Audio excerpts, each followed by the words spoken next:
Every fact and process in nature contains a moral lesson for the wise man. There is no law in the world which is not to be found operating with the same mathematical certainty in the mind of man and in human life. All the parables of Jesus are illustrative of this truth and are drawn from the simple facts of nature. There is a process of seed sowing in the mind and life, a spiritual sowing which leads of a harvest according to the kind of seed sown. Good morning. Hello and welcome, everyone. I'm delighted to be here today and even more delighted to see you all here in church and online. Hello. Let me start by saying, first of all, how welcome you all are here today, whether you come with sorrow in your heart or you're bursting with joy. If this is your first, second, or perhaps 102nd attendance, you're all very welcome, and I'm personally very pleased to see you here. Today's service is entitled Reaping What We Sow, and it's also our Harvest Festival service and will include a celebration of nature and seed sowing. To honour this time together, let us light our chalice. This is a symbol of our free religious faith, and today's words are from Alison Ehrman in honour of the start of autumn. I also invite you, those of you online, if you'd like to light a candle at this time. I'm a bit apprehensive because last time, you may remember, it didn't light for me. So we'll see.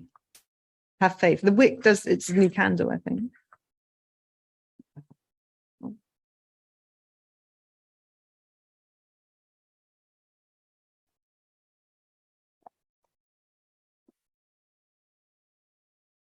Our chalice.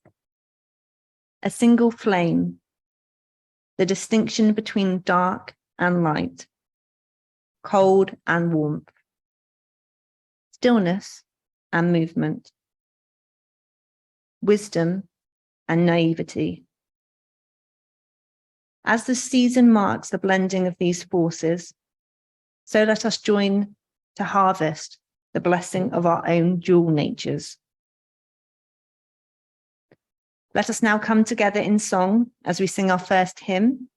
Now feel free to sing, sway, or just listen if you prefer. The song is from the Purple Books. It's number 43, Gather the Spirit.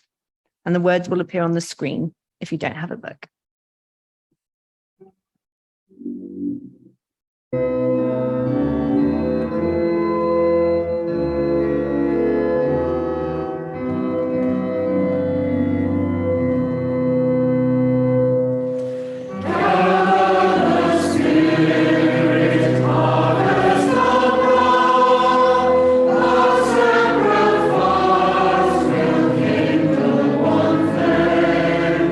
With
Thank you. So Friday saw the start of autumn in the Northern Hemisphere with the equinox. It is the midway point between the summer and winter solstices, and it's the time when the length of day and night are nearly equal before the night starts to draw in closer. Now, I said nearly equal because I learned something this week I wasn't aware of, and many of you may already be aware of it, but I learned of the equinox. Now, if you're not familiar with it, the equinox is the time when there is actual equal day and night. And the word actually is made up of two Latin words meaning equal and light. So it's simple when you know that. But I looked it up a bit further when I first read it this week. And the Met Office reliably informed me that the equinox just gives the impression of equal day and night because the top of the sun actually appears to rise above the horizon before it actually does. And this is to do with refraction of the Earth's atmosphere. So it looks like it's giving us a lot more daylight than it actually is. So, for example, on Friday, rather than being equal day and night, it would have actually have been light for 12 hours and 10 minutes. So not equal in the way we would have actually thought. So for us in the UK, if everybody online is in the UK, the equinox actually occurs a couple of days after the equinox. So today is the day where we will actually experience equal day and night. As I said, you may have already known this, or you may think this is not of any note, but that's fine. I thought it was quite exciting, but that's just me maybe. So that's why I count myself extra lucky to be here today to lead the worship, because I count it as a special day indeed. Autumn is my favorite time of year. Some of you may recall that. Are there any other autumn lovers here? Don't be shy. Yeah. Good. The changing of the seasons is considered to be an important time and one that is worthy of festival and celebration. And it's been celebrated for centuries by people of various cultures and religious beliefs. I'll just mention a few now. I did edit this dramatically because I'd gone on, and I was like, that's going to be an hour and a half just talking. It's not a history lesson. So one that a lot of you may be familiar with is in ancient Greece, the festival of Thesmophoria, which was based on the story of Demeter and Persephone, and how obviously is the goddess of harvest, and her daughter, the goddess of spring, who became goddess of the underworld when she married Hades, which is why we have the two light and dark periods of the year. In Japan, the autumn equinox actually sits in the middle of a 7-day festival, and the equinox itself is a national public holiday. So everybody gets the day off, which I think is beautiful. People visit graves and they have food and flowers and ceremonies at the Buddhist temples in memory of people they've lost. And China, they have a harvest festival, but theirs is normally a bit earlier. It's at the first full moon during the time, and they have these special cakes called moon cakes. And that's been celebrated for over 3,000 years in China. And it's actually as popular as Chinese New Year, which you may know is extremely important to the Chinese culture. What else we got? Who else? Oh, in Nigeria, the Yoruba tribe dances to celebrate the Yam festival, and the Orokoi tribe, I'm hoping I'm not butchering that, honor the corn festival, and they share cornbread and soup. So you see there's a theme here of food and dancing and celebration and singing. There's other songs and other traditions. Pagans, Hindus and Christians, many other people celebrate this time of year with different rituals. So really, I was just trying to illustrate this really is a worldwide celebration of nature. Millions of people come together to show their gratitude, really, for the fruits of the earth, and then they share those with their loved ones and community. And I hope we'll be doing some of that today. When I then started to think about how I brought up with harvest festivals, I thought of how we tend to do it in British churches. And some of you may know that our traditions start from 1843, when the Reverend Robert Hawker from Morwenstow in Cornwall actually had a Thanksgiving service. He invited people and said, you know, this is what we should do. And then we've developed these customs of harvest songs, decorating churches with produce, as you see here today, and sharing food. So there is a strong tradition ourselves, which I think is beautiful. So unfortunately, it's not just about sharing food and dancing and singing. There is some serious work, I think, for this time of year. There's a natural time of balance before nature's wheel turns, as we start to turn from the light to the dark. And it gives us this natural pause, a time to consider our own personal harvests, those seeds that we have sown this year ourselves. So besides being pleased to be here today because of having recently learned of the equinox, I like the fact that obviously we're still within this magical time of balance. We still have time to do this work. So even though the equinox has passed, today is the day where there will be equal light and dark. And if that doesn't persuade you, historically in the UK, we didn't consider the harvest to be over until the 29th of September with Michaelmas or St. Michael's Mass Day. So there is plenty of time still for ritual, feasting, some introspection. So I welcome you to do that in the next few days. But we will have some ritual and reflection here, so I will invite you to do that shortly. But now I invite you to invoke the divine spirit of nature, the spirit of life, if you will, into this space with another song. And our second hymn today is also from the Purple Book. It's number 148. It's Spirit of Life, Come Unto Me.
Beautiful. Back at the start of the service, I quoted James Allen, who is an early 20th century writer of philosophical and spiritual works. I just want to repeat that quote now a second. Every fact and process in nature contains a moral lesson for the wise man. All the parables of Jesus are illustrative of this truth and are drawn from the simple facts of nature. There is a process of seed sowing in the mind and life, a spiritual sowing which leads of a harvest according to the kind of seed sown. I chose that quote because I believe we can learn from nature's process of harvest by meditating on the adage, we reap what we sow. However, then when I sat and reread the parable of the sower, I found myself thinking more about how we sow rather than specifically what we sow.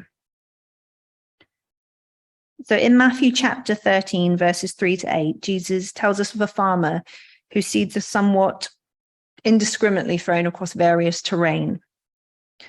Now, some of the seeds fell on a path and were eaten by birds. Some landed on rocks, and even though they started to grow, they were then scorched by the sun and had no soil to root. Other seeds fell within thorns and were choked. But there were a number of seeds that did go on good soil, and they then produced a generous crop for the farmer. When I read the story again, various questions came to mind, and I've noted a few down and wonder if some of these are relevant to yourself. Now, you may feel that the farmer did the right thing, sowing these seeds in this manner. In doing so, perhaps they increase the possibility of a good yield. Or you may take the belief that it would have been better if the farmer had taken the time to think about where they were putting their seed. Or if they had even taken the time to check on how they were doing, they could have moved those shoots on the rocks that had actually started to germinate and moved them out of the way of the sun. And the ones that were in the roots, they could have been moved so they weren't choked. Or perhaps you actually focused on how not all the seed actually was wasted at all and fed the birds. Or maybe you just like the fact that there was a generous crop, even though obviously it does sound like many didn't get past that initial germination stage. Perhaps you may recognize that the parable illustrates to you the importance of not spreading yourself too thin, of not sowing so many seeds that you cannot possibly tend to them all during the year. Makes you more mindful about what you are sowing and why you are doing it.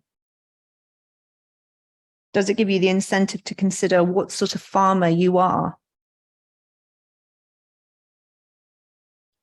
So, farmers here today, all of you, if you consider the seeds you have sown in the past year, how are your yields looking? How have the seeds of goals or plans planted come to fruition? Have they landed on good soil, grown strong? Or have they weakened due to their environment? Or perhaps disappeared completely without a trace? Now, we all know that goals and plans change, and that in itself isn't imperatively a bad thing. Like the seasons, everything changes, and some things stay with us and others naturally don't. This is part of life and the natural balance of life and death, and completely okay. When sitting there and thinking about those things, you may think that perhaps you don't feel able to consider these questions right now. I mean, that's completely understandable. To stop and take time to fully reflect on ourselves is actually really hard. To truly acknowledge why our life is the way it is and why. It is difficult to do these things even when life is going relatively well. But if you're struggling right now, then it can seem impossible to ask these questions. But I say, hold fast. You are stronger than you know.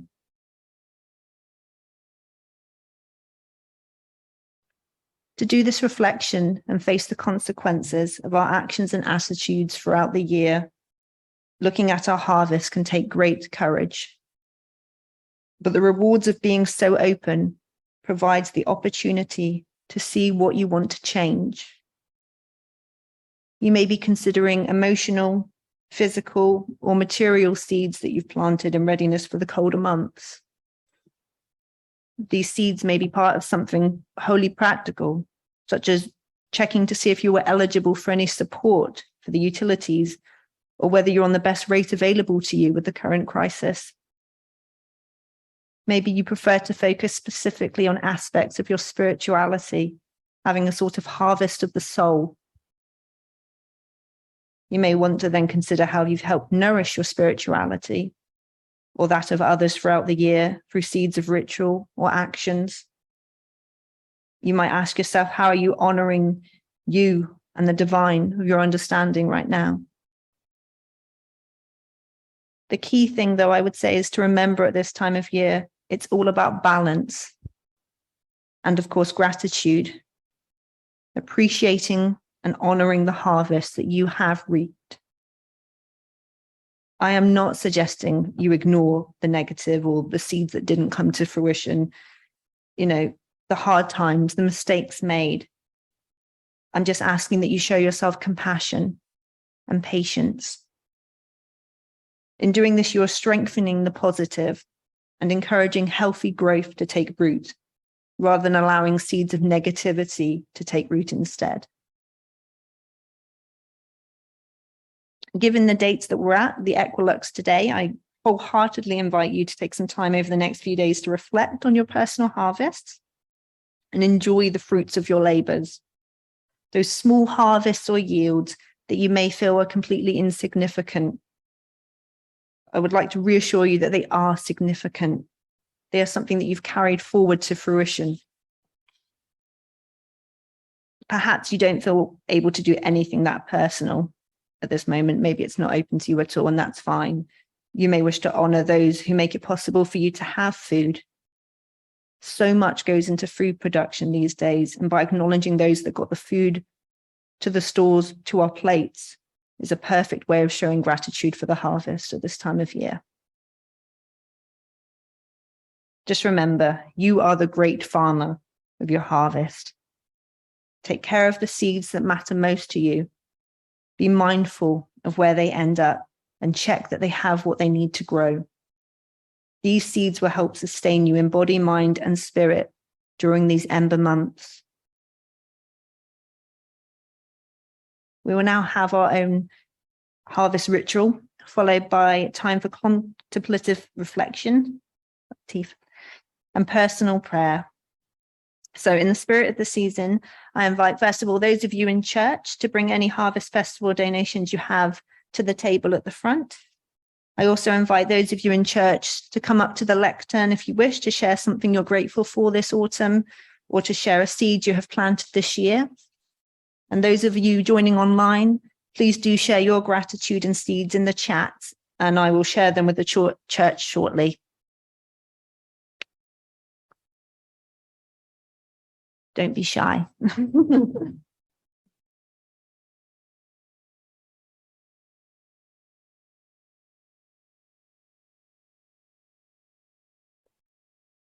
want to ruin the display.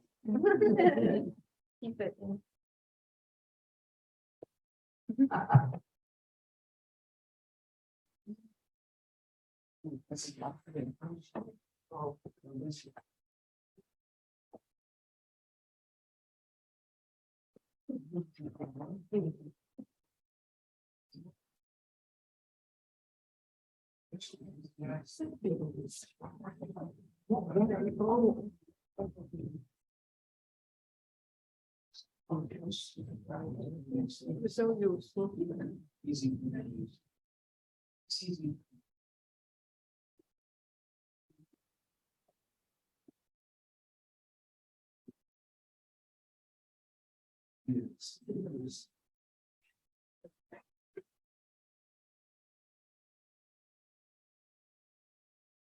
So I'm grateful for the seed that I've sown for doing overtime throughout the year. It's not something I wanted to do, but I did it purposefully to have a holiday, which is next month, and I'm thoroughly looking forward to it. And I'm grateful that my husband hasn't minded that I've been working so much, hopefully.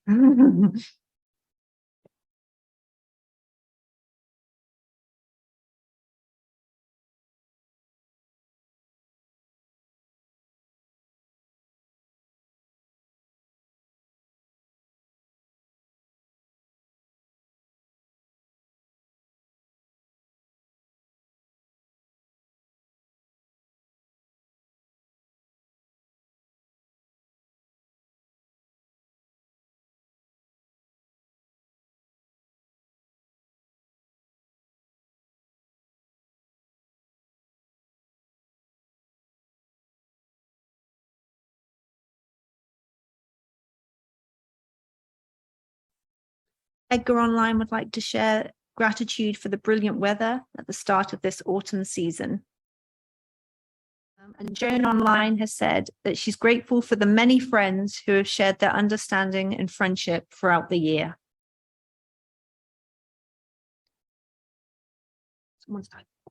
If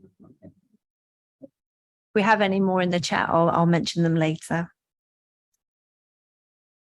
So I guess all that's to say now is thank you very much for your donations. They are very much appreciated, and I'm sure they will be greatly received when taken to the food bank soon.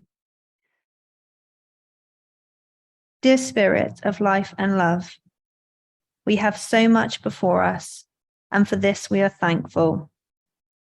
We have so many blessings, and for this we are thankful. There are others not so fortunate, and by this we are humbled. We make an offering in their name to the gods who watch over us, that those in need are someday as blessed as we are this day. Blessed be.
I'm now going to invite Sheila up to the lectern to read a poem in honour of International Day of Peace, which it was on Wednesday, the 21st. Thanks also to Edgar, who was going to volunteer, but online, but technical life has got in the way. So Sheila has kindly stepped in. Thank you, Sheila. Mm-hmm.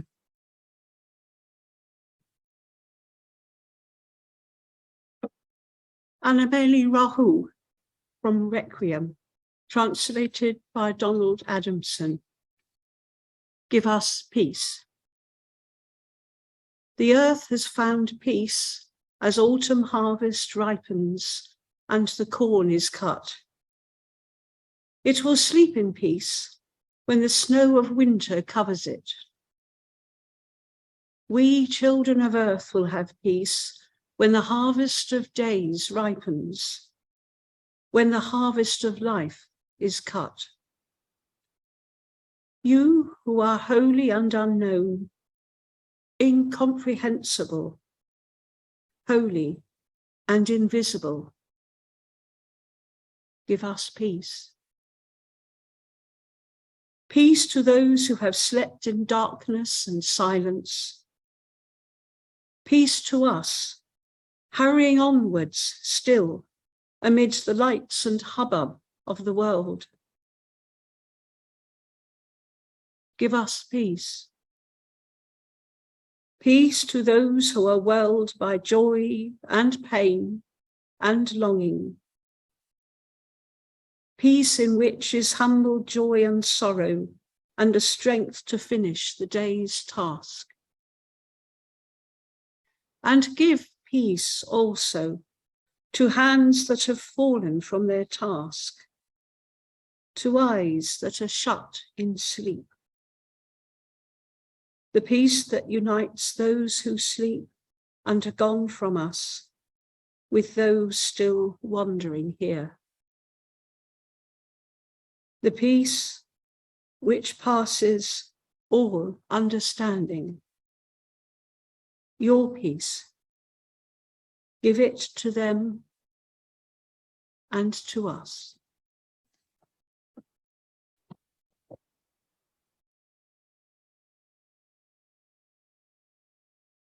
Thank you, Sheila. I would now like us all to join together and give thanks in song with our third and final hymn today.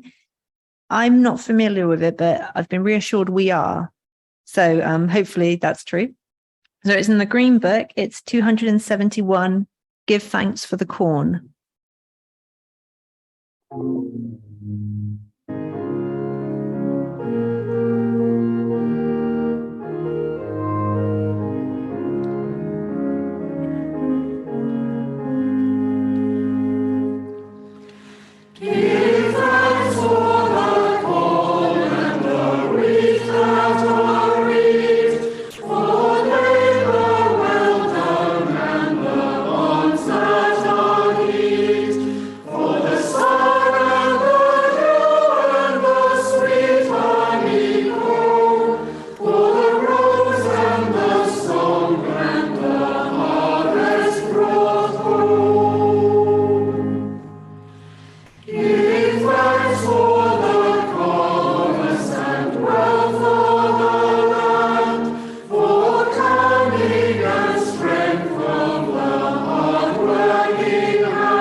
I do like that one. I'm just not good at remembering the titles.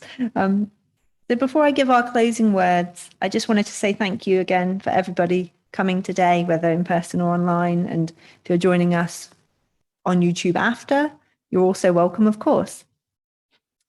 I just want to wish you all bountiful harvests this autumn.